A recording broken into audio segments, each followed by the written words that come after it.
terima kasih.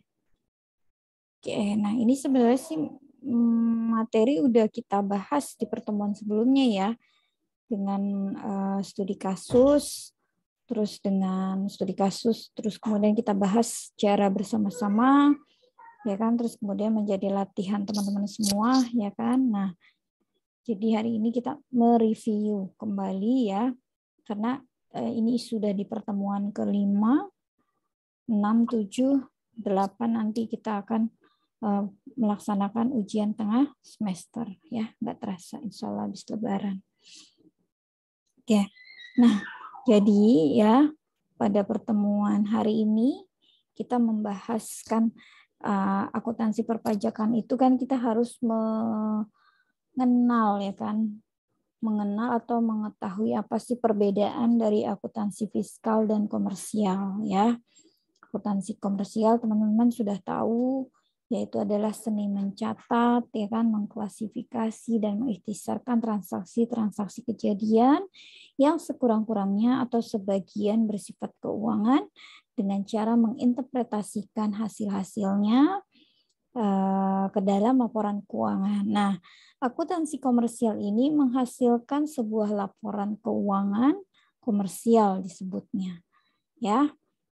Nah, sementara untuk akuntansi pajak adalah pelaksanaan proses akuntansi dengan menerapkan prinsip-prinsip perpajakan sesuai dengan aturan formal dan material perpajakan.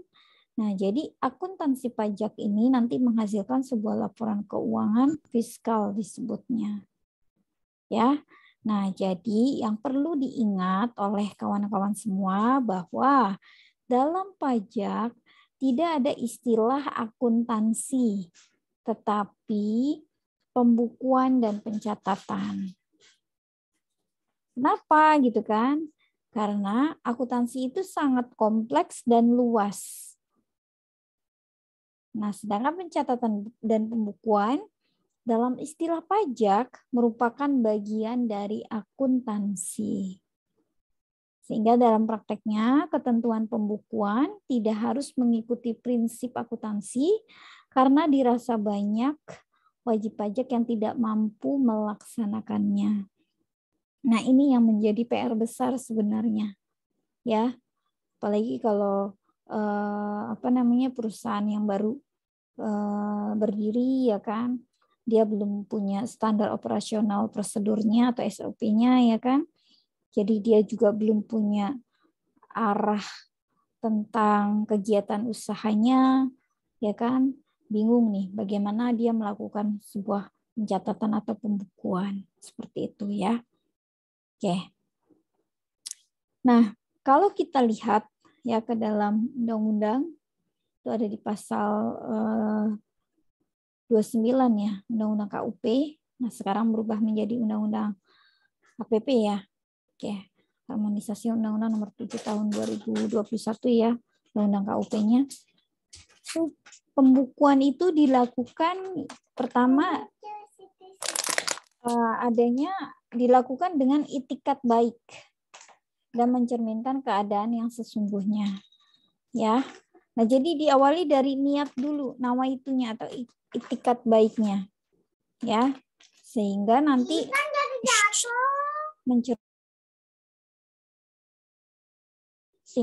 mencerminkan keadaan yang sesungguhnya. Nah, terus kemudian harus menggunakan huruf Latin, Arab dalam satuan mata uang, rupiah atau dolar. Jadi seizin dari Menteri Keuangan kita. Nah, kemudian buku-buku, catatan-catatan atau dokumen-dokumen ini yang menjadi dasar pembukuan atau pencatatan itu disimpan selama 10 tahun.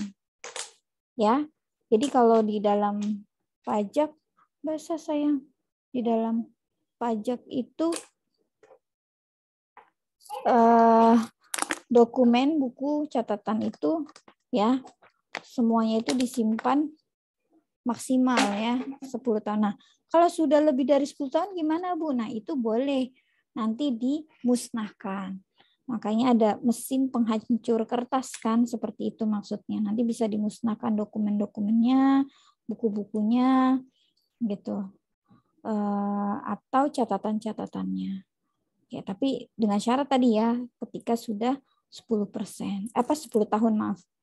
Nah, kemudian kalau di dalam pasal 29 ya, pembukuan itu adalah suatu proses pencatatan yang dilakukan secara teratur untuk mengumpulkan data dan informasi keuangan meliputi harta, kewajiban, modal, penghasilan dan biaya, serta jumlah harga perolehan dan penyerahan barang atau jasa yang ditutup dengan menyusun laporan keuangan berupa neraca dan laporan laba rugi untuk periode tahun pajak tersebut.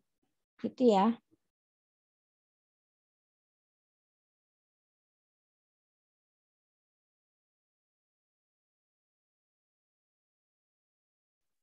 Nah, ada wajib pajak yang tidak wajib menyelenggarakan pembukuan.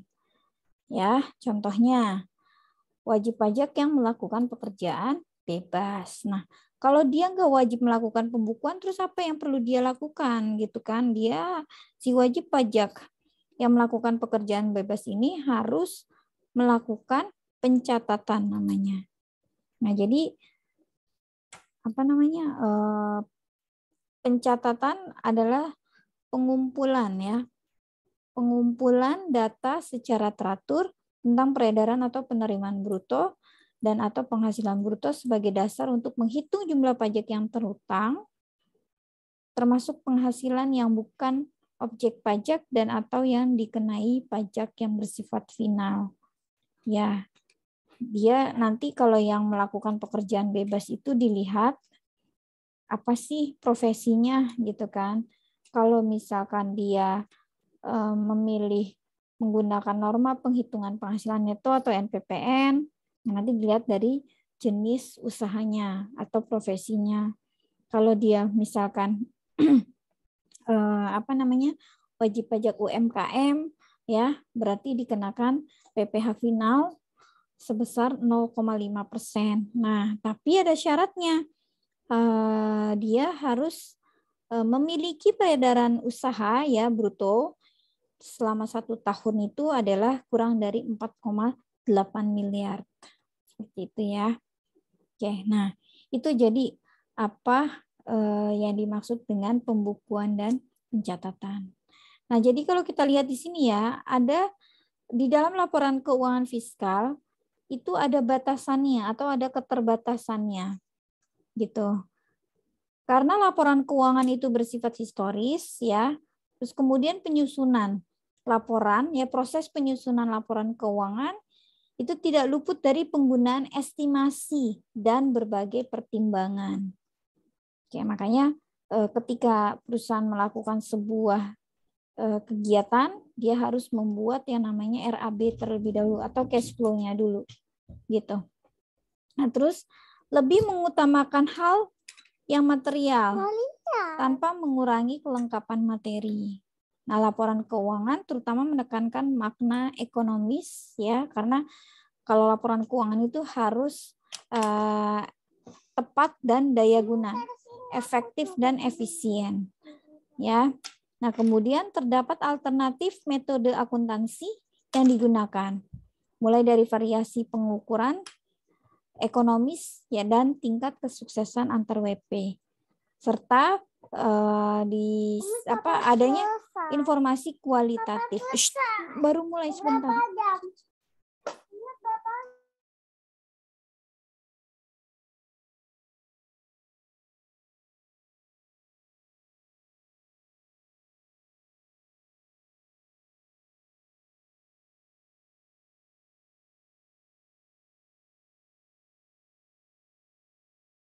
Lalu peran pembukuan dalam perpajakan nanti digunakan untuk menghitung dan mengetahui besarnya pajak terutang oleh wajib pajak. Nah, selain itu juga sebagai bukti kepatuhan wajib pajak dalam mengimplementasikan ketentuan perpajakan yang berlaku. Nah, selain itu wajib pajak bisa merencanakan strategi perpajakannya, ya, khususnya ini untuk tax planning biasanya yang dilakukan oleh perusahaan maupun orang pribadi, ya, menganalisa serta memprediksi potensi pajak yang ditanggung perusahaan di waktu mendatang. Jadi membuat semacam forecasting ya. Dia harus bisa membuat menganalisis dan memprediksi. Nah, lalu mengimplementasikan perlakuan akuntansi atas peristiwa aktivitas perpajakan serta menyajikan di dalam laporan keuangan fiskal maupun laporan keuangan komersial. Nah, makanya di sini sebelum menghitung PPh terutang, ya kan, biasanya dilakukan sebuah namanya koreksi yuridis fiskal atau rekonsiliasi fiskal, ya. Karena di dalam pajak tidak semua biaya itu bisa menjadi pengurang penghasilan bruto. Makanya ada istilah non-deductible expense dan deductible expense. Nah, selain itu juga mendokumentasikan serta mengarsipkan perpajakan dengan sangat baik serta dijadikan bahan pemeriksaan atau penilaian kembali dan evaluasi. Nah, makanya kalau seorang wajib pajak ketika dia sudah memutuskan menjadi ya seorang subjek pajak, orang pribadi maupun badan, ketika dia sudah memutuskan untuk menjadi wajib pajak, ya maka dia harus siap melakukan segala kewajiban perpajakannya, ya. Dia harus siap. Nah, pada saat dia sudah memenuhi atau sudah taat melakukan kewajiban perpajakannya, ya. Nah, dia juga harus siap dilakukan pemeriksaan. Ya, nah teman-teman harus tahu kenapa sih wajib pajak itu perlu dilakukan pemeriksaan gitu kan? Kuncinya sih sebenarnya cuma satu, ya tujuannya apa gitu kan? Tujuannya hanya untuk menguji kepatuhan, gitu, kepatuhan dari si wajib pajak tersebut, gitu, hanya menguji sebenarnya, gitu. Menguji maksudnya gimana? Ingin melihat apa yang sudah dilaporkan, apa yang sudah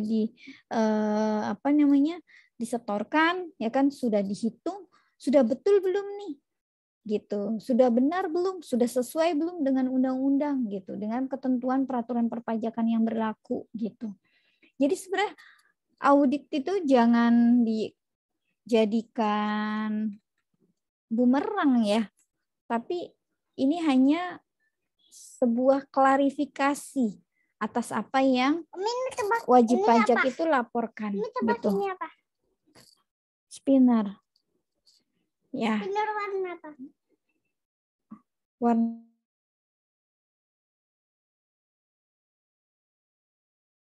Nah, jadi terus kemudian ada nanti penilaian kembali. Nah, saat ini ya bagi wajib pajak yang patuh, ya kan, nanti akan ada namanya wan prestasi dari kantor pajaknya, gitu. Bukannya wajib pajak prioritas, bukan, tapi ada sebuah istilah. Jadi ada wan prestasi lah untuk wajib pajak yang melakukan kepatuhan, ya kan, taat dan lain sebagainya.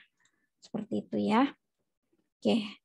Nah, jadi tadi ya secara garis besar perbedaan antara pembukuan dan pencatatan ya. Kalau pembukuan itu terdiri dari mulai harta atau aset, ya kan.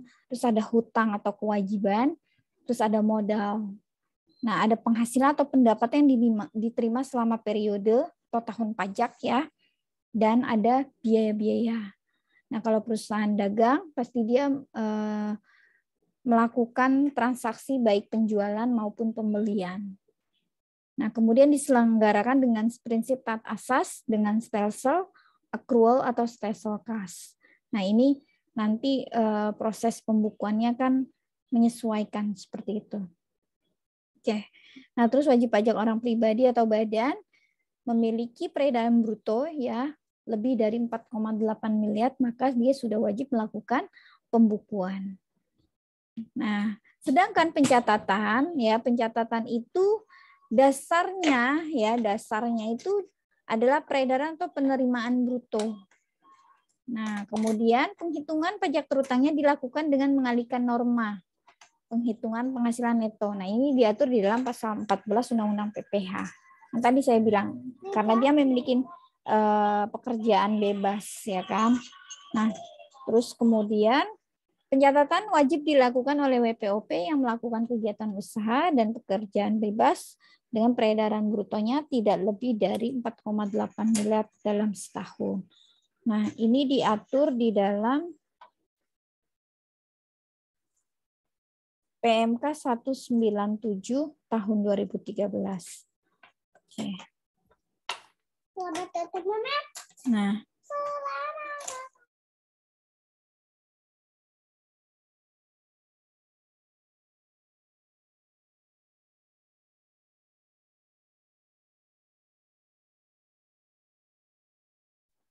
Nah, tadi kita kan sudah bicara di dalam pembukuan ya kan. Di dalam pembukuan itu kan ada yang namanya harta, kewajiban, modal gitu kan. Nah, ada bagian yang namanya kas atau setara kas.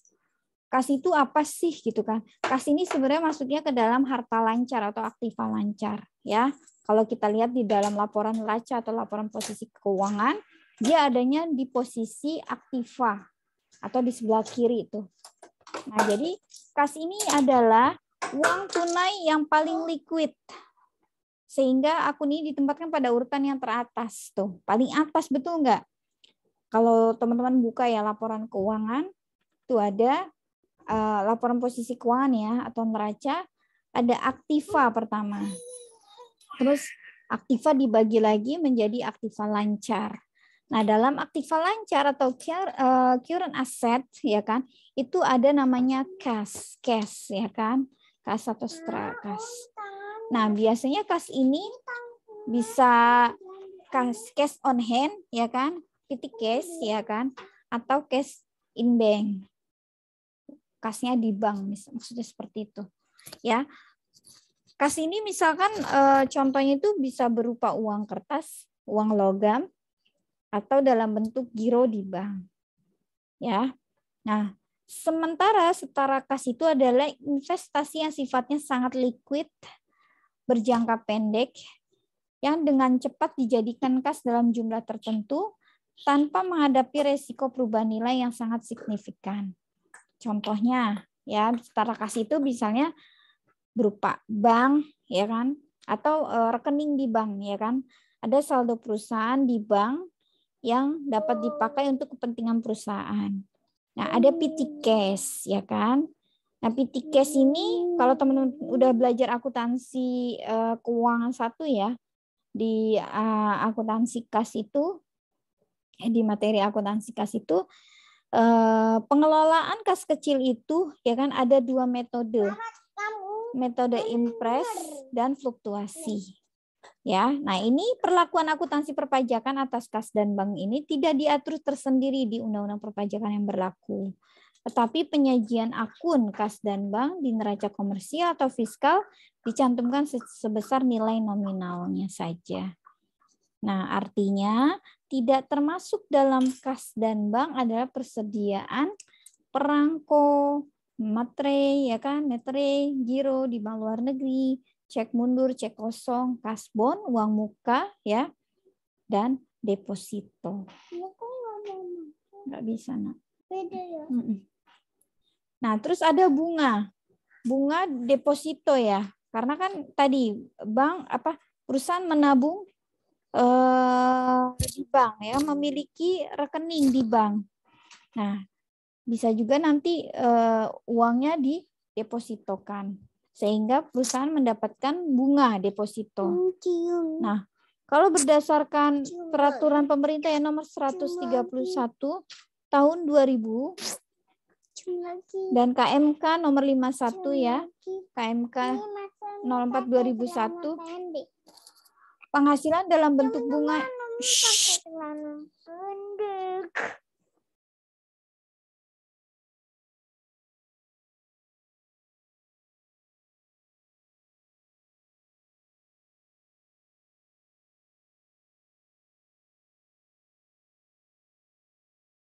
Nah, jadi penghasilan dalam bentuk bunga yang didapat dari deposito atau tabungan ya atau diskonto SBI dan jasa giro itu dikenakan PPh pasal 4 ayat 2 atau PPh final.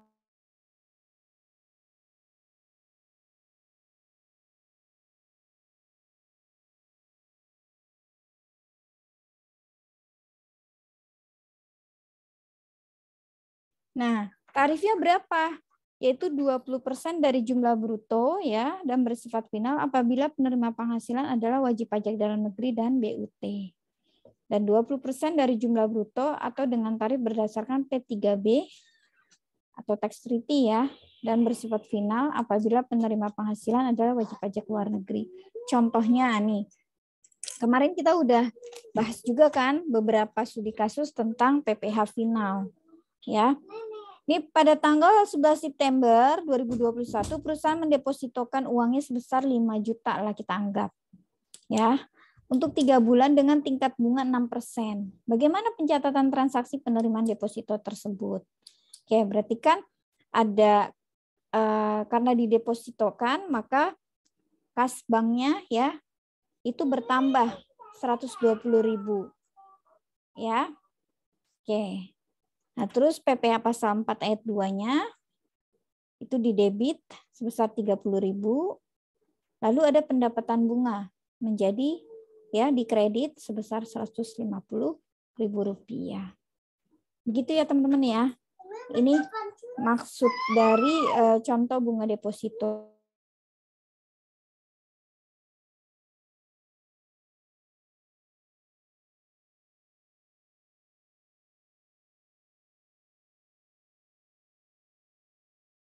Oke, nah tadi itu contoh dari bunga deposito. Yang berikutnya adalah ya ini contoh kas kecil ya dengan sistem impres untuk membiayai kebutuhan seharinya perusahaan mengeluarkan uang tunai sebesar 3.500.000 untuk membuat kas kecil pada tanggal 1 Juli 2021. Ya. Transaksi yang berhubungan dengan kas kecil adalah sebagai berikut. Nah, jadi awal Juli ya, kas kecil itu dibentuk ya kan 3.500.000. Nah, terus seiring berjalannya waktu ya dari hari ke hari, date to date ya kan. Tanggal 36 ke 16 Juli ya. Itu sebenarnya ada pengeluaran. Bisa mulai beli tinta printer, terus bayar bensin, beli bensin ya kan, bayar tol, parkir, terus beli materai, ada biaya pengiriman barang, terus beli perlengkapan toko, terus ada upah untuk pekerja. Nah, pada saat uang itu dikeluarkan, ya kan, perusahaan tidak perlu membuat jurnal. Makanya di situ ada keterangan no entry. Nah, tapi pada saat kas itu diisi kembali, pengisian kas kembali ya, baru nanti dibuat jurnal sesuai dengan jumlah yang terpakai atau nominal yang terpakai. Nah, jadi kalau metode kas kecil ya, kas kecil dengan metode sistem impres ini berapa yang dikeluarkan ya kan? Ini sistem dana tetap maksudnya ya. Berapa yang dikeluarkan? Nah, itu nanti yang diisi kembali gitu. Misalkan kas kecil awalnya dibentuk 3.500.000 ya sudah. Nanti sampai kapanpun tetap aja jumlahnya segitu, 3,5 juta. Nah, jadi pada saat pengisian kas kembali itu sesuai dengan yang terpakainya. Berapa sih nominal yang terpakainya gitu. Oke. Nah, ternyata selama periode 3 sampai dengan 16 Juli itu sudah terpakai 3.400.000. Nah, karena kas kecilnya tinggal 100.000, maka di tanggal 18 Juli perusahaan melakukan pengisian dana kas kecil kembali senilai 3.400.000. Begitu maksudnya teman-teman. Ya, gitu. Oke. Nah, lalu ya di 18 Juli ya itu ditarik uang ya kan sebesar 50.000. Ya, jadi kas kecilnya berkurang ya 50.000. Nah, terus di tanggal 27 Juli ada pengisian dana kas kecil kembali ya senilai 4.750.000. Oke. Lalu diambil uangnya dari kas besar ya. Seharusnya kan 4.800.000 karena 50.000 sebelumnya sudah ditarik, maka jumlahnya menjadi 4.750. Nah, terus tanggal 31 Juli ya itu ada pengiriman barang ya, ada bensin dan parkir, bayar pas bensin dan parkir, terus bayar upah kerja, maka ada pengeluaran sebesar 4 juta sehingga kas kecilnya ya berkurang menjadi berapa nih? Ya kan? Terus di tanggal 31 Juli ada pengisian dana kas kembali nih dari kas besar ya. Seharusnya kan 875.000 ya, karena terpakai nih 800, maka sisanya menjadi 75.000 saja. Begitu teman-teman. Ini contoh dari sistem impres ya untuk pencatatan dana kas kecil. Oke. Nah, ini ada investasi jangka panjang. Ini masih di dalam harta ya. Masih masuk ke dalam harta. Investasi jangka panjang, ini syaratnya apa saja gitu kan. Pertama, dia harus memiliki pasaran dan dapat diperjualbelikan dengan segera, dimaksudkan untuk dijual dalam jangka waktu dekat bila dibutuhkan, dan untuk kegiatan operasional perusahaan. Nah, kemudian ini tidak dimaksudkan untuk menguasai perusahaan lain. Ya, maksudnya nggak boleh ada itikat untuk menguasai ya. Nah, di dalam perpajakan ini tidak diatur secara khusus kriteria tersebut. Tapi penilaian investasi jangka pendek dalam perpajakan itu didasarkan dengan nilai perolehannya dan bukan berdasarkan harga pasar. Bila terdapat surat berharga dalam mata uang asing, maka dijabarkan dalam bentuk mata uang rupiah dan kurs yang dipakai sama dengan nilai kurs tetap atau historis atau kurs pada tanggal neraca yang dilakukan oleh wajib pajak secara taat asas. Nah, objek PPh-nya ya itu dilihat dari atas keuntungan transaksi penjualan saham. Oke. Nah, jenisnya atau macam-macam dari investasi jangka pendek ini biasanya itu dilihat dari pada saat dimiliki ya, pada saat pembelian itu hingga jatuh tempo ya kan, terus nanti bisa di trading atau diperdagangkan. Nah, terus kemudian ini siap untuk dijual, available for sale, seperti itu.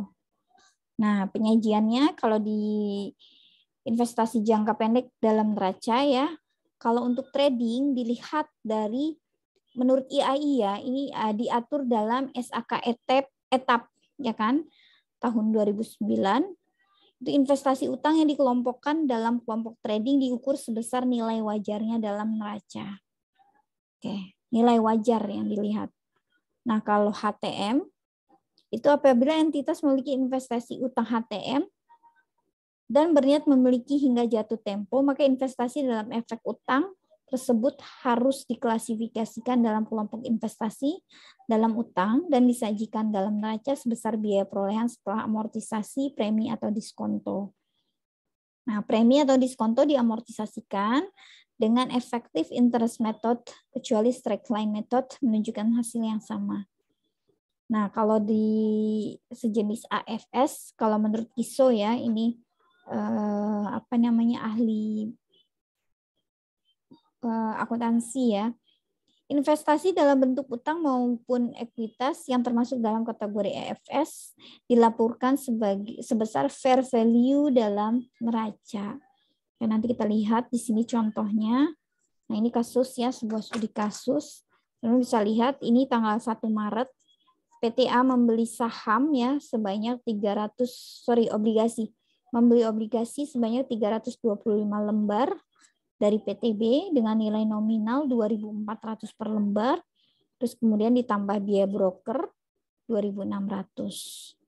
Nah, obligasi tersebut berjangka waktu 4 tahun dengan tingkat bunga 9%. Dan bunga dibayarkan semi-annually tiap 1 Maret dan 1 September. Maksudnya itu setahun 2 kali. Makanya disebut sebagai semi-annually. Oke.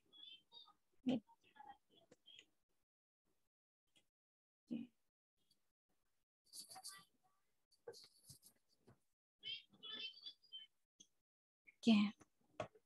Nah, jadi pada saat pembelian obligasi tadi, maka yang bertambah adalah investasi.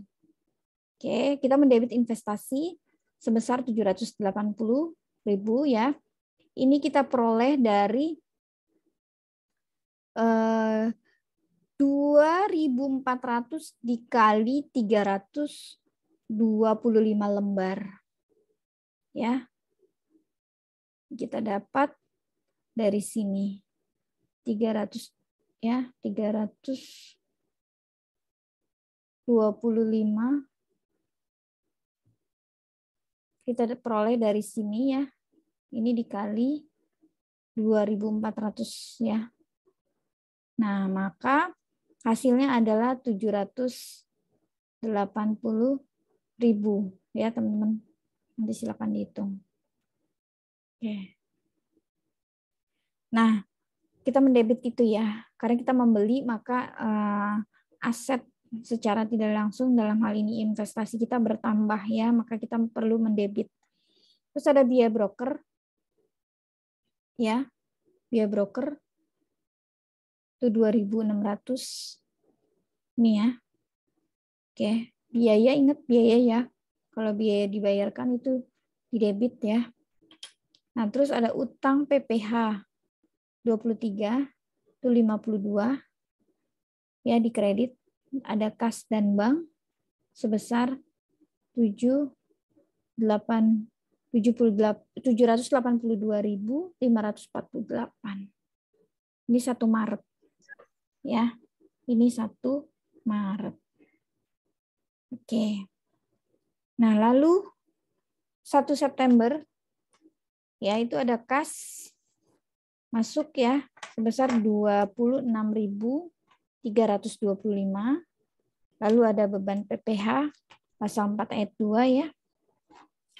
Itu sebesar 5.625. Lalu ada penghasilan bunga sebesar 35.100. Oke. Nah, di akhir tahun Desember 2021 ada piutang bunga, maksudnya itu piutang yang belum diterima ya. Ada pendapatan bunga yang masih harus diterima maksudnya, makanya muncul sebuah piutang bunga. Piutang bunga 11.700, kas 17.775, terus ada beban PPh pasal 4 ayat 2 5.625, dan ada penghasilan bunga sebesar 35.100 rupiah. Nah, pada saat jatuh tempo, maka kita mendebit kas 780.000 dan mengkredit investasi sebesar 780.000. Jadi, maksudnya pada saat jatuh tempo itu ini dijual, ya kan? Kalau dijual berarti kan ada uang masuk investasinya, nilai investasinya menjadi berkurang. Oke, gitu ya. Ini perhitungannya teman-teman bisa lihat di sini. Ya, oke, nih S. Di mana lagi?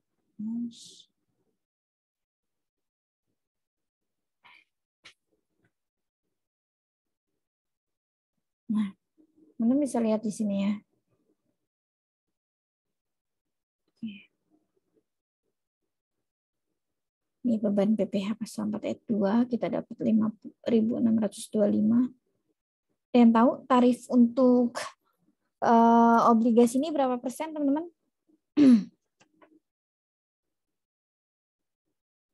Berapa persen? Ada yang tahu? Halo?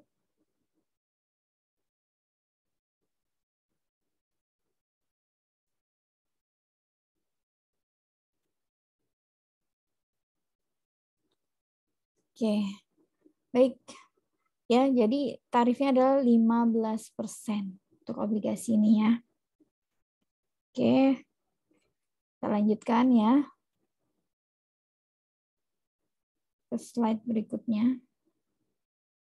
Nah, yang berikutnya adalah tentang piutang. Ini masih di dalam harta ya atau aset. Piutang ini ya adalah hak perusahaan kepada pihak lain yang akan diterima dalam bentuk kas. Nah, biasanya ini terjadi dilihat dari piutang ya. Sumber terjadinya itu piutang ada dua macam, yaitu piutang usaha dan piutang lain-lain.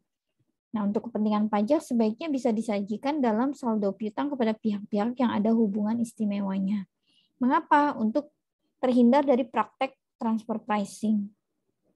Oke. Sedangkan untuk kepentingan pajak, pembukuan piutang harus memiliki daftar piutang dan utang. Nah, jadi kalau teman-teman sudah belajar akuntansi keuangan yang tadi saya bilang, teman-teman pasti sudah paham bagaimana cara membuat daftar piutang, ya kan? Bagaimana cara membuat daftar utang. Di akuntansi pun ada tuh, ya kan? Subsidiary ledger-nya, ya kan? Ada buku besar pembantunya untuk piutang berapa, untuk utang berapa, seperti itu.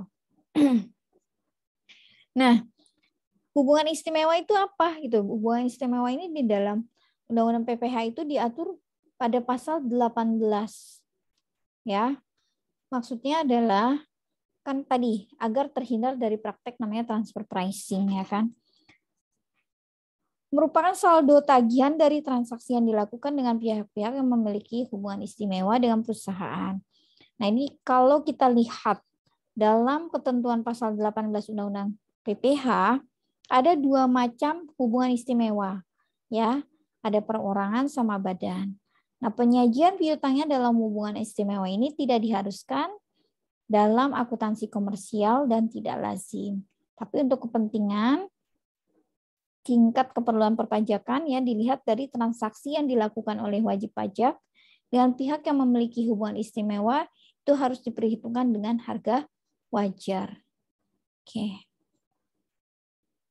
Nah, kita lihat di sini, mengapa sih perusahaan itu harus menyajikan terpisah antara piutang usaha kepada pihak yang mempunyai hubungan istimewa dengan piutang usaha ke pihak ketiga di dalam laporan keuangannya.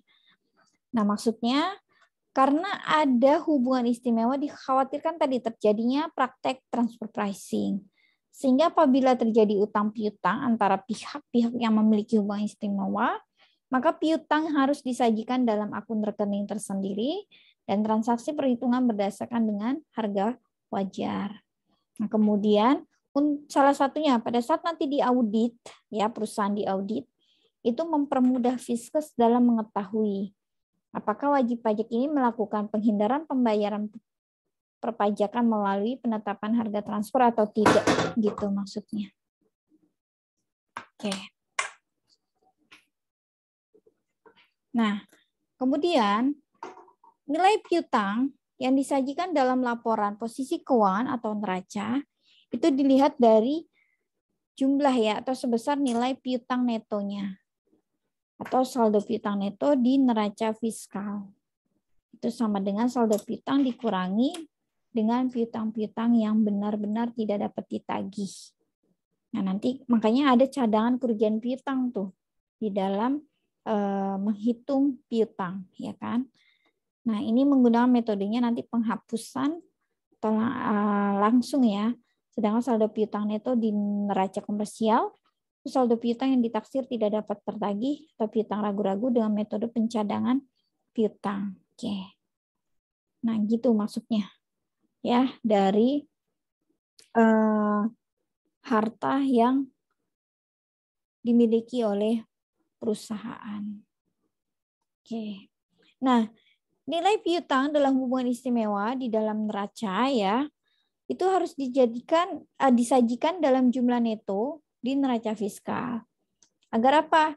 Agar penyajiannya lebih jelas dan piutang dalam hubungan istimewa yang timbul dari penyerahan barang atau jasa dalam usaha normal itu harus disajikan dalam akun ini. Hal tersebut ya dimaksudkan agar tiap pengalihan harta secara transfer pricing dapat terlihat dengan jelas. Oke, karena kalau pada saat dilakukan pemeriksaan berkaitan dengan hubungan istimewa, pasti banyak sekali temuan ini. Ya, terjadi namanya transfer pricing. Gitu. Ngeri makanya. Makanya di dalam pajak diatur secara khusus untuk perihal ini karena sangat krusial sekali ya. Nah, kemudian sementara di dalam akuntansi ya, akuntansi perpajakan piutang itu itu diatur di dalam pasal 6 ayat 1 huruf H Undang-Undang PPH. Oke. Nah, di sini ya PP tidak diperkenankan membentuk atau menumpuk dana cadangan untuk dibebankan sebagai biaya, maka ya kan itu diatur dalam ketentuan pasal 9 ayat 1 huruf C Undang-Undang PPH.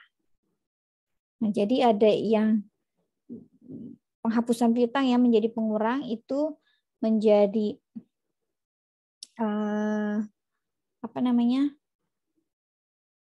boleh menjadi biaya pengurang, ada juga yang tidak boleh menjadi biaya pengurang. Jadi dilihat nanti konteksnya seperti apa. Nah, mengapa dalam akuntansi diperbolehkan dibentuknya penyisian atau cadangan piutang tak tertagih? Karena begini, dalam praktiknya ya di akuntansi komersial, pada saat perusahaan melakukan penyisihan atau pembentukan cadangan kerugian piutang, ini tujuannya adalah untuk mengantisipasi. Maksudnya antisipasi apa? Kemungkinan bisa jadi nih piutang yang ada itu bisa tidak tertagih gitu. Itu kan menjadi sebuah hal yang lumrah ya atau yang lazim lah gitu. Bisa saja ya entahlah. Contoh kemarin pas masa pandemi. Ya kan? Itu banyak tagihan yang tidak bisa terrealisasi dengan baik. Bisa jadi perusahaannya memang tutup operasi ya enggak, terus kemudian stuck, nggak ada pemasukan sama sekali, terus dia nggak bisa bayar gaji karyawan gitu dan lain sebagainya, sehingga tidak ada pemasukan gitu, makanya dia minta keringanan gitu, atau bisa juga perusahaannya udah tutup dan lain sebagainya. Jadi banyak kemungkinan yang terjadi seperti itu. Nah, pada saat pembentukan estimasi penyisian piutang tak tertagih itu harus berlandaskan ya kan, atau berdasarkan yang pertama dilihat dari income statement approach atau pendekatan persentase penjualan ya. Nah, bisa juga dilihat nanti berapa sih persentase dari piutang usahanya. Nah, misalkan gini, penjualan selama periode berjalan ya kan itu 5 miliar. Nah, perusahaan mencadangkan piutang bisa dari penjualan tadi, dari penjualan yang terjadi selama periode tersebut. Bisa juga dari piutang usaha, misalkan di dalam neraca piutang usaha itu ya yang belum tertagih gitu kan piutang, itu misalkan ada 3 miliar misalkan. Nah, perusahaan boleh nih mencadangkan dari 3 miliar itu kira-kira berapa persen yang nggak ketagih gitu kan. Itu bisa dicadangkan, dilakukan sebuah penyisihan piutang tak tertagih. Nah, biasanya tuh paling tinggi itu bisa sampai 2 atau 5% dari total piutang seperti itu. Nah, selain itu perusahaan dapat membuat analisa umur piutang. Nah, kalau kita membuat daftar umur piutang, menganalisa umur piutang itu mulai dari 0 sampai dengan 30 hari, terus kemudian lebih dari 30 hari sampai dengan 60 hari, terus kemudian lebih dari 60 hari sampai dengan 90 hari, terus kemudian ada lebih dari 90 hari sampai dengan 120 hari, atau lebih dari 120 hari. Nah, itu nanti dibuat schedule of account receivable. Ya kan? Jadi perusahaan harus membuat atau menyusun analisa dari umur piutang tersebut.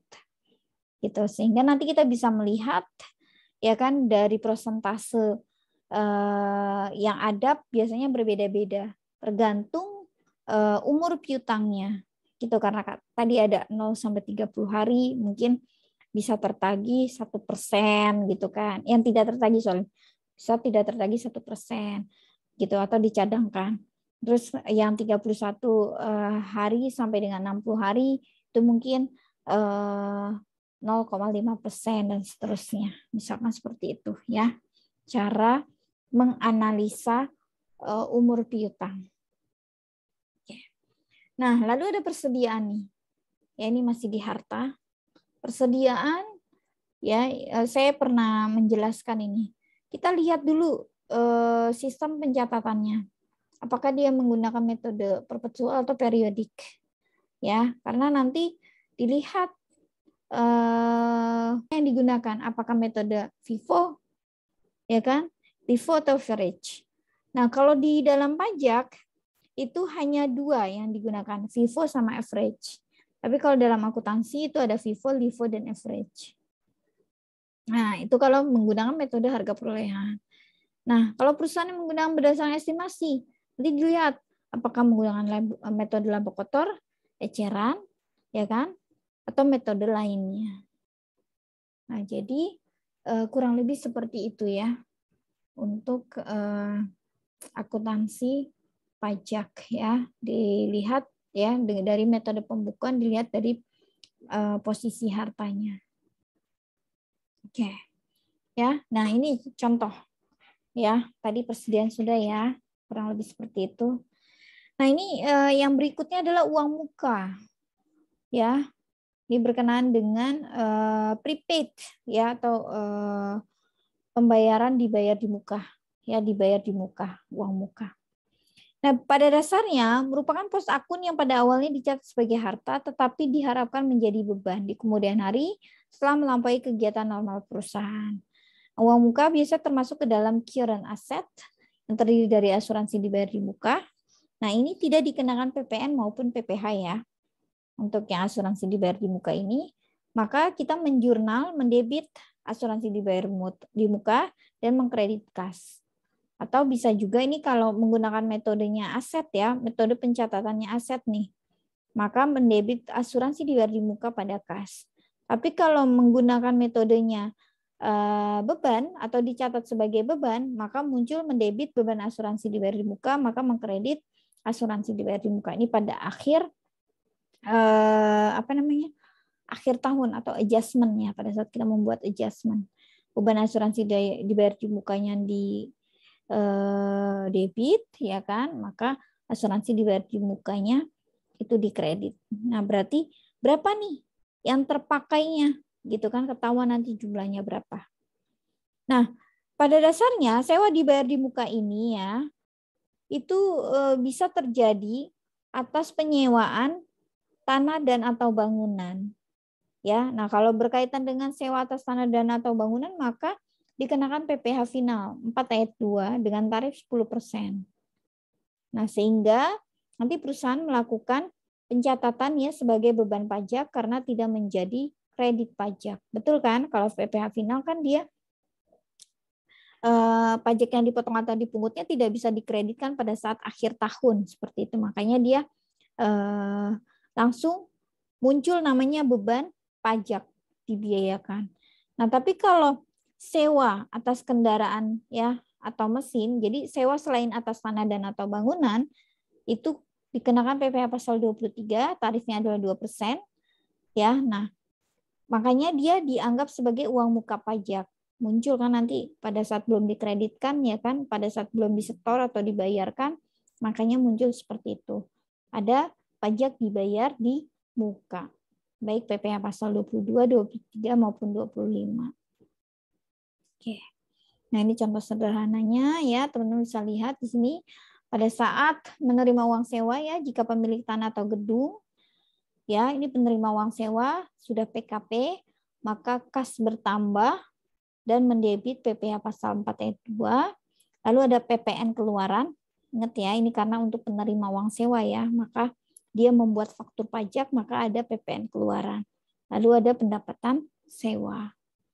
Nah, kalau kita lihat dari sisi penerima uang sewa ya, kas bertambah. Ini kalau pemilik ini ya, kas bertambah, ini belum PKP kalau ini ya, contoh yang keduanya. Terus muncul beban PPh pasal 4 ayat 2 dan pendapatan sewa. Nah, kalau pada saat membayar uang sewa, kalau PKP-nya telah kalau penyewanya telah PKP, maka dia nanti ada mendebit namanya pajak pertambahan nilai masukan atau PPN masukan. Tapi kalau dia belum PKP, dia tidak boleh masukan ya. Cukup sewa dibayar di muka, kreditnya adalah PPh pasal 4 ayat 2 dan kas seperti itu. Oke, ini pembukuan ini juga sama untuk yang transaksi sewa PPh pasal 23. Kalau dia PKP nanti ada PPN keluaran. Ya hanya bedanya di sini aja. Kalau yang tadi kan PPh pasal 4 ayat 2 gitu kan. Nih. Ya, beban PPh pasal 4 ayat 2. Kalau ini menjadi uang muka PPh pasal 4 ayat PPh pasal 23. Tarifnya 2%. Kalau yang tadi 10%. Oke, kurang lebih sama ya seperti ini. Oke, ini ada pajak dibayar di muka. Kalau pajak dibayar di muka itu adalah pembayaran pajak yang dilakukan melalui pemotongan atau pemungutan oleh pihak lain, serta pembayaran pajak yang dilakukan sendiri oleh WP, ya, yang dapat diperhitungkan dengan pajak terutang, baik PPh badan atau orang pribadi atau PPN keluaran. Nah, kemudian pembayaran pajak dibayar di muka ini biasanya diakui sebagai aset oleh WP, ya, berupa PPh pasal 22, 23, 24, dan 25, serta PPh atas pengalihan hak atas tanah dan atau bangunan, dan ada PPN masukan, fed in. Nah, kalau teman-teman lihat di sini pembukuannya bisa dilihat ya. Kalau dia rekanan pemerintah, nah ini kayak contoh yang tugasnya teman-teman, ya kan. Kalau rekanan pemerintah berarti mendebit kas, mendebit PPh pasal 22 yang dibayar di muka, terus ada PPN pemungut, ya, lalu mengkredit penjualan dan PPN keluaran. Nah, kalau impor, ketika pada saat melakukan importir, ya, maka mencatat persediaan barang dagang, terus ada PPN masukan, dan PPh pasal 22 impor, maka mengkredit kas atau utang dagang, tergantung transaksinya secara tunai atau secara kredit. Nah, yang berikutnya kalau PPh pasal 22 atas industri tertentu atau hasil produksi, ini saya ambil sampel dari kertas misalkan. Pada saat melakukan pembelian kertas, kita mendebit, ya, ada PPN masukan, ada PPh pasal 22, dan kreditnya adalah kas. Nah, tapi kalau untuk si penerima penghasilan atau pabrikannya, ya, dia mendebit kas, mengkredit PPN keluaran, utang PPh pasal 22, dan mengkredit penjualan kertas. Oke. Jadi sederhana sekali untuk yang hal ini. Ya, begitu pula dengan PPh pasal 23 dan pasal 24. Tidak berbeda jauh. Ya, bedanya seperti ini, tergantung nanti dia pengenaannya atas sewa apa, atas jasa apa gitu ya. Kalau untuk pasal 23, kalau 24 nanti berdasarkan transaksi kredit pajak, ya, di luar negeri, itu bisa berupa apakah dividen, royalti, ya kan, dan lain sebagainya. Oke. Nah, ini ya contoh dari transaksi PPh pasal 22, ya, impor suku cadang dari Jerman dengan menggunakan API, CIF-nya ada 11.000 dengan kurs KMK-nya 8.670. Maka mendebit tadi ya persediaan barang impor, tinggal dikalikan saja, dikurskan, dirupiahkan. Terus ada PPN masukan 10% dari nilai impor, ya. Terus ada uang muka PPh pasal 22, itu karena dia memiliki API maka tarifnya 2,5% dari nilai impor, sehingga kas yang dibayarkan, ya, oleh PT Queen itu sebesar 107 sekian-sekian. Nah, ini untuk PT Queen. Kalau lawan transaksinya kebalikannya. Debit kas, ya kan, terus mengkredit penjualan, ada PPN keluaran, ada utang PPh pasal 22. Karena nanti dia melakukan sebuah penyetoran. Itu kan, melakukan penyetoran, sehingga nanti pada saat melakukan penyetoran, hutang PPh pasal 22-nya di debit, kasnya di kredit sebesar 2.600 sekian-sekian. Oke. Ini contohnya. Ya. Nah, terus kemudian ini ada contoh lagi. PT Queen membayar tagihan kepada PT Siaga, ya, atas servis peralatan kantor, jasa nih, ya, jasa servis. Oke. Karena ini secara baru ini, ya, pertama menerima invoice atau tagihan, maka sebelumnya sudah dilakukan penjurnalan utang usaha, ya, Terus ada beban jasa, kas, dan utang PPh pasal 23. Sementara untuk lawan transaksinya ada kas, uang muka PPh pasal 23, dan kredit piutang usaha pada penghasilan jasa. Oke, nah kurang lebih seperti itu ya, teman-teman. Oke, nah ini bunga pinjaman. Jadi nanti teman-teman bisa dibaca lagi ya, contoh dari studi kasus review materi ini. Oke, ada musiknya ternyata.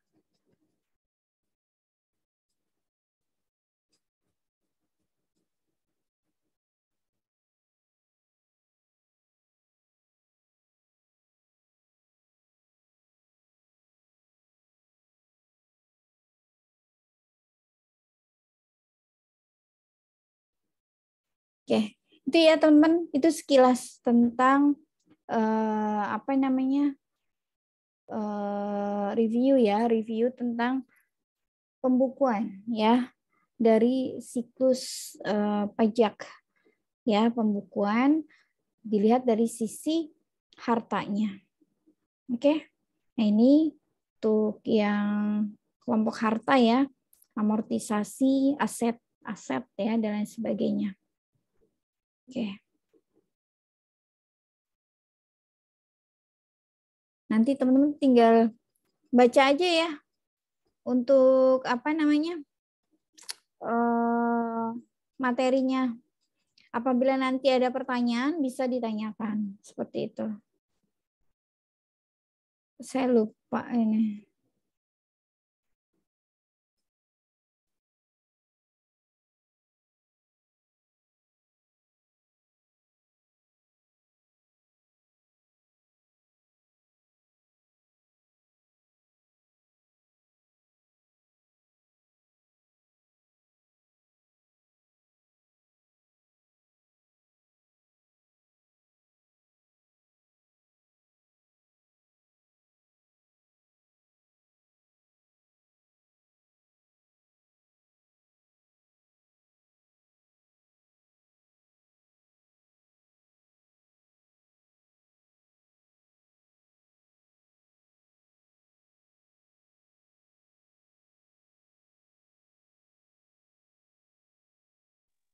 Ibu maaf masih ke unmute.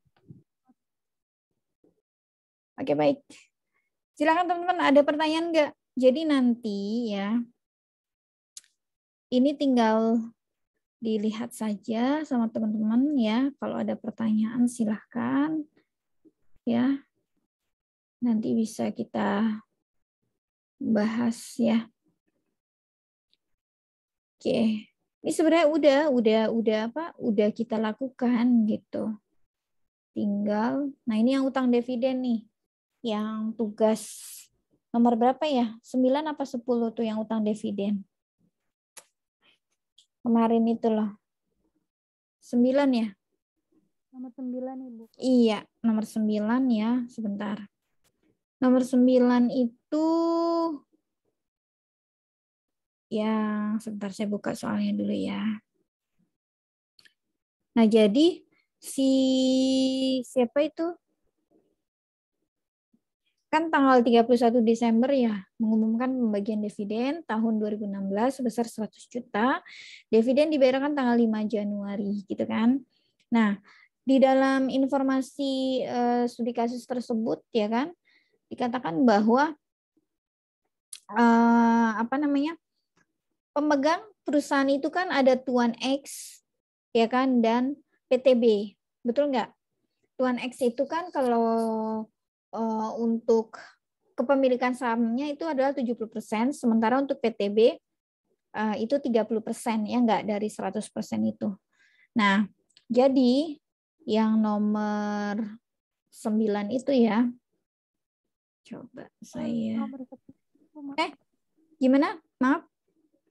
Nomor berapa? 10. Nomor 10 ya. Oke. Kita bahas dulu deh ya untuk yang nomor 10 nih.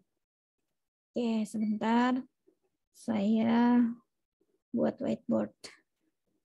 Oke, gini ya. Kelihatan nggak di layar teman-teman nih whiteboardnya? Kelihatan, Bu. Oke. Kan, Bu? Ini kita bahas dulu ya untuk yang nomor 10 tadi.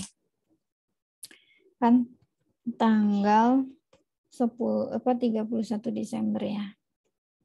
Desember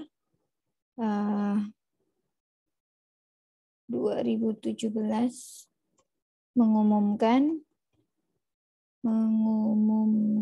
gitu kan pembagian dividen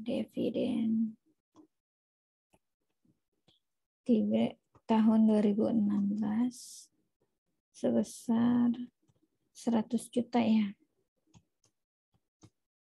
Nah, dividen dibayarkan tanggal 5 Januari 2018. Nah, soalnya kurang lebih begini ya. Oke. Lalu nanti apa nih jurnalnya gitu kan? Mungkin ada teman-teman yang masih bingung ya. Pertama kita jawab dulu. Nah, kita lihat dulu bahwa di dalam studi kasus tersebut pemegang sahamnya ya perusahaan itu ada Tuan X ya enggak? Tuan X dia memiliki ya kepemilikan sahamnya adalah 70% dan PT B gitu kan? PT B itu berapa? Sisanya ya 30%. Oke. Nah, ini kan kalau kita jelaskan ya ini WP badan, ya enggak? Sementara yang ini WP OP. Betul kan? Nah, sehingga jurnalnya kita buat satu-satu nih. Pertama kita buat dulu atas Tuan X yang tadi kepemilikan sahamnya adalah 70%. Ingat ya, kalau untuk dividen orang pribadi itu dikenakan PPh final ya. Oke, jadi karena dia kepemilikan yang 70%, maka perusahaan mendebit dulu kas ya. Oke, terus nah, karena dia PPh final tadi yang saya bilang, maka muncul beban PPh pasal 17 Undang-Undang PPh ya huruf C. Oke. Dan mengkredit penghasilan dividen. Oke. Nah, kasnya berapa nih gitu kan? Kasnya berapa? Nah, sekarang kita hitung aja.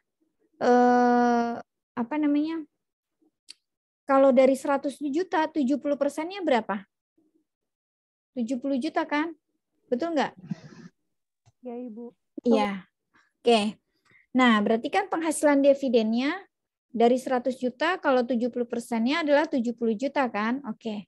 Nah, sekarang kita hitung. Beban PPh pasal 17 huruf C-nya. Tarifnya adalah 10%. Ya, kita kalikan dulu. Karena tadi dia punya kepemilikan sahamnya adalah 70%, gitu kan? Baru kita kalikan dari jumlah dividen yang dibagikan atau yang diumumkan, yaitu 100 juta. Berarti kalau ini dikali ini berarti 7 juta bukan sih? 10% kali 70%. Benar ya? 7 juta ya? Iya, Ibu. Oke. Nah, berarti ini 7 juta. Nah, 70 juta dikurang 7 juta jadi berapa nih? 63 ya? Ya, 63 juta. Nah, jadi jurnal untuk Tuan X ya seperti ini. Gitu. Ini di sisi Tuan X nanti menjurnalnya seperti ini. Ya. Nah, berarti kalau perusahaan ya ini kan Tuan X adalah penerima dividen kan? Benar nggak? Ini sebagai penerima dividen. Nah, sementara si PT apa? Kemarin PT apa ya? Merdeka apa Mega ya? Lupa saya. Nah, di sisi perusahaannya ya, yang mengeluarkan dividen ya, perusahaan. Oke, ini jurnal perusahaan sebagai ya yang mengeluarkan dividen ya. Nah, berarti dia mendebit apa? Mendebit apa di sini? Laba ditahan. Iya. Atau retained earning ya, laba ditahan. Terus berapa laba ditahannya? 100 juta. 100 juta. Oke. Terus apa lagi? Terus apa lagi?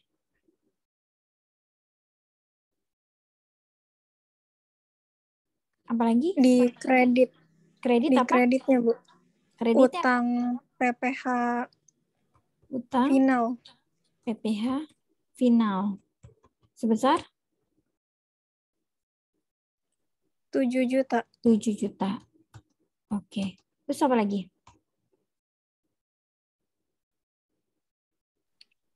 Utang pendapatan dividen Kredit ya? 63 juta. Iya, Bu. Utang pendapatan dividen 63 juta. Nah, berarti ada selisih nih. 30 jutanya apa?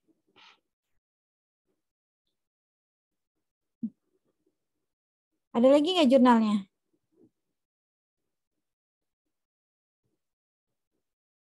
Ada lagi nggak jurnalnya?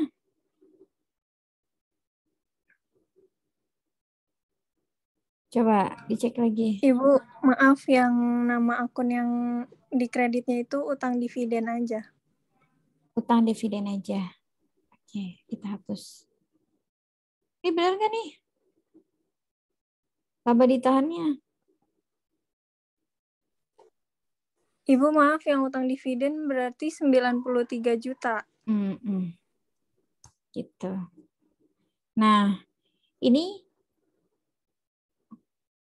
oke, coba satu lagi untuk yang PTB sini biar enggak apa PTB juga ini sebagai penerima dividen ya, penerima dividen. Oke, berarti PTB perhitungannya apa debitnya? Kas 30 juta. Benar enggak? Sisanya ya. 30 juta terus kreditnya itu penghasilan dividen. Kreditnya adalah penghasilan dividen, gitu ya. Sebesar kan 30 juta juga ya. Karena kan dia 30% dari 100 juta ya. 100 juta. 100 juta. Maka 30 juta. Nah.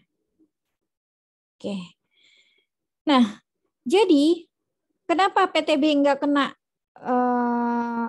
dipotong pajak atau tidak untuk PTB ini? Ada yang tahu nggak?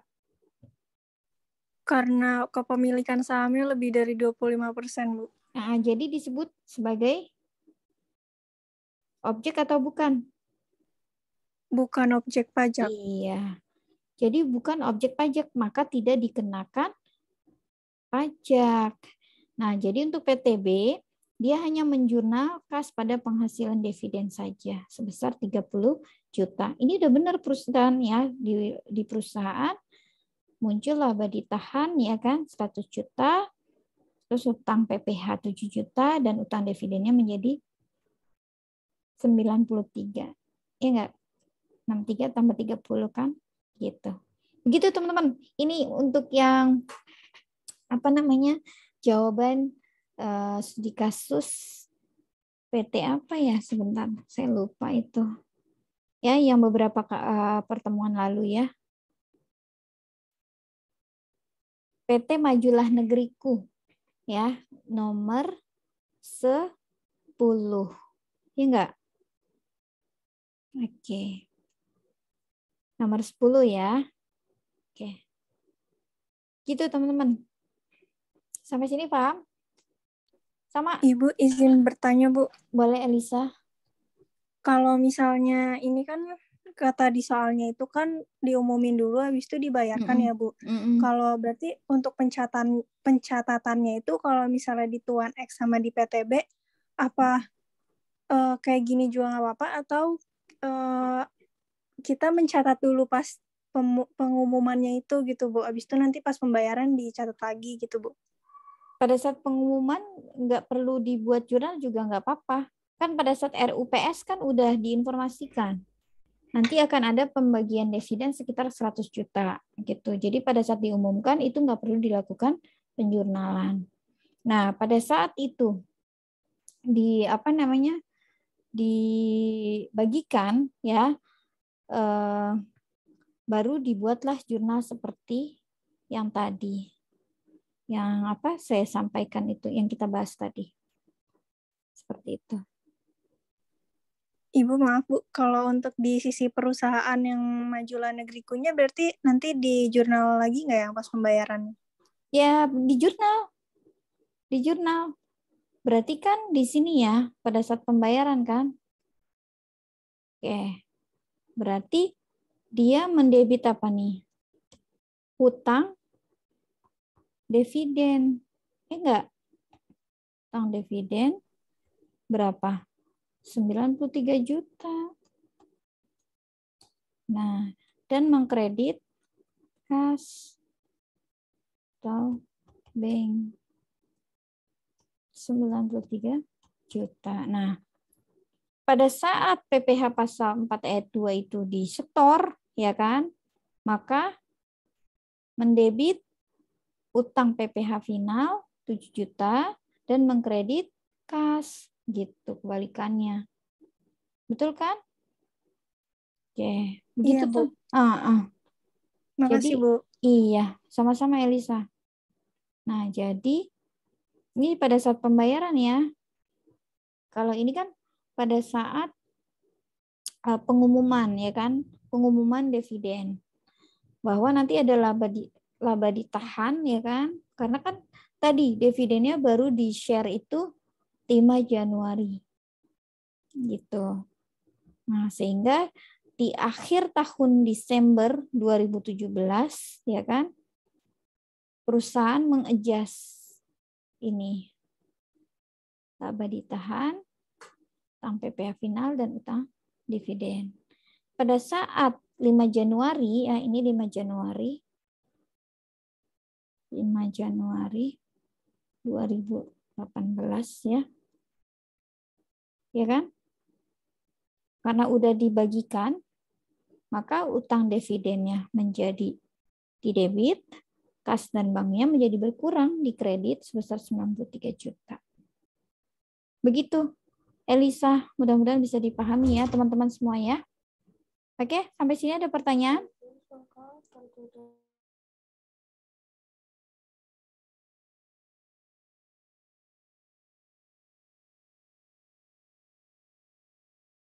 Gimana teman-teman, ada pertanyaan untuk ini? Ini karena lagi kita bahas tentang ini, jadi sekaligus saja saya bahas. Silakan, ada pertanyaan lagi. Bisa dimengerti ini teman-teman untuk yang soal nomor 11, nomor 10. Bisa Ibu. Iya, baik. Baik, kalau nggak ada pertanyaan, ya. Yang nomor berapa nih? 9 ada pertanyaan nggak? Tugas yang kemarin. Mumpung masih ada waktu. Silakan teman-teman. Selagi ada waktu, bisa kita diskusi.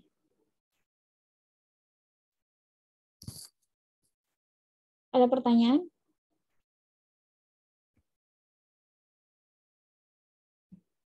Nomor 9 gampang kan ya? Tanggal 20 November perusahaan mengeluarkan biaya promosi berupa pemasangan iklan di media yang dilakukan PT Media Koran. Tagihan diterima tanggal 1 Desember dengan tanggal jatuh tempo, pembayar 5 Desember dibayar setelah 25 Desember. Ini sederhana. Teman-teman bisa lah pasti ini. Oke, baik. Kalau tidak ada pertanyaan, nanti kita lanjutkan diskusi di mana? Grup kelas ya. Nanti kita lanjutkan. Kemudian yuk sebelum mengakhiri ya, kita foto bersama dulu sebagai bukti perkuliahan kita. Silakan dibuka kameranya, teman-teman.